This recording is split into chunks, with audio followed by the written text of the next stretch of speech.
Hello everyone, I'm Denise with Spiritual Growth Tarot, and I'm aligning with the cosmic laws of love and truth and the limitless abundance of the universe. And I'm going to draw 5 cards to help us know whatever it is that we need to know for Tuesday, August 18th.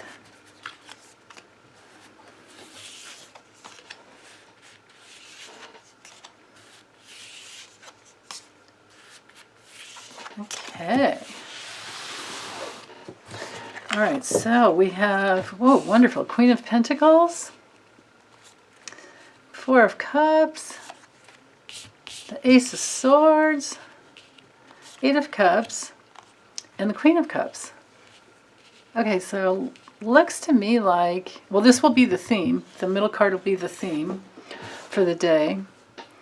But the morning looks like it's really beautiful for tapping into your own self, sustainability.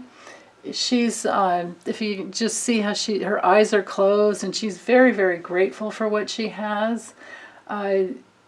It's one of those qualities. Now, I don't read the cards, the court cards usually. Sometimes I do, but not on a daily. I'm not going to read this as a actual like woman, although there could be a woman that comes in that's very helpful in a very resourceful way, like loans you money or helps you figure out how to get your finances in order, or something like that, because she's very practical and down to earth, very motherly. It's all about security for her. So that's what her focus is. But this could be, a guy as well. And this could be, if you're a man, this can be you tapping into, where you want to like protect your resources. And then also back to the gratefulness. I just see her as being I see this quality, this consciousness as being very, very grateful for all that we have. And that's a really wonderful wonderful way to open up the day. Now, coupled with the 4 of Cups, that's the energy of, you might have a little more than you need and you're not even sure that you want what you have. It's the quality where we want to be reminded to go inside and find our riches there, our wealth, our abundance, it's all in our feelings, in our emotional body. And when we get out of any apathetic state, then things will go much more smoothly and open up into all kinds of new ideas. But it's also, this can be even though her eyes aren't closed and she's not laying down or sitting or anything, in a meditative state, that this can be a card of meditation, because a lot of people do like open-eyed meditations where they stare at a flame, or they just get out in nature and it's like a walk, a meditative walk, a walking meditation. So that might be what this is about. These 2 cards are very nature-oriented, in the highest sense, if you use the consciousness and energy and from the highest light.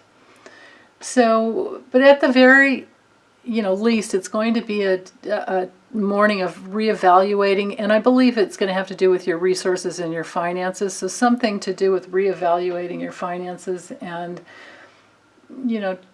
try to stay out of the, oh, this is so boring to focus on the finances. It's because when it comes to budgeting, it's a really important thing to do, and you don't want to miss that opportunity. You don't want to be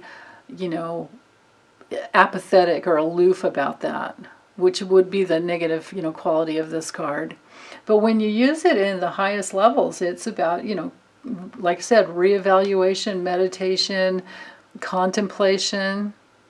So for me, it helps to get, if you are feeling bored and you don't want to do budgeting or whatever, get inside your feelings, that whatever are those feelings that could be blocking your abundance. That's what would be the key to get to that clear place where new ideas can come in. Because that's how it is, when you have a goal, it's always the emotional body and the the mental, constructs, the false beliefs that we have to clear out. And once we do, it's like, oh my goodness, who knew that it could be this good, And that's what the Ace of Swords is all about. It's about new ideas and clarity, and there's more and more and more. The more you tap into your, the wealth of the resources in your brain, that's actually inside of, this cellular memory of, it's in the cell of every, cell in your body. It's in the nucleus of every cell of your body, is what I'm trying to say. But this can be a very breakthrough, quality for the entire day. A place where you break through any apathy or any hesitation on being self-responsible with your finances. And very, very clear-headed. It has to do with the, mental clarity. But big, breakthrough and victory. It's often the card of, truth. Like in the traditional Rider-Waite, it's just the sword of truth. So that's what you want to hold on to, for the day. And then the Eight of Cups is about walking away from things that are no longer bringing you any joy, any happiness, and you're done. It's the card of being done, and the power to know that, and the power to walk away from that. The only challenging place with this card is if you get into any hopelessness or any, like just kind of drifting and not wanting to be, self-responsible. But if you're wanting to be self-responsible, all those new ideas are going to come in, and you can abandon whatever doesn't work. Like I said, you can walk away. Notice the light here. Like walk away from, keep your feelings moving towards the light, and that will help you set those healthy boundaries that walks away from anything that's in the way. And if you can do that, and as we do that, every day in our lives, or every day that, these types of feelings come up, what can happen if we keep going towards our sustainability and our abilities to, be resourceful and be grateful for all the riches of the universe and the earth. And if we can, budget our resources in a way that, hopefully someday we have a lot left over to give to others, and maybe, you already do, then there's no need to go into that place of disappointment or apathy. But if we're doing that work on a daily basis, or as often as we need to, then our emotional body flows freely. This is a very intuitive psychic card where she's completely open to the universe to guide her, and all she has to do is follow her feelings, follow her instincts, follow her intuition in every decision. It's very clear, it's open.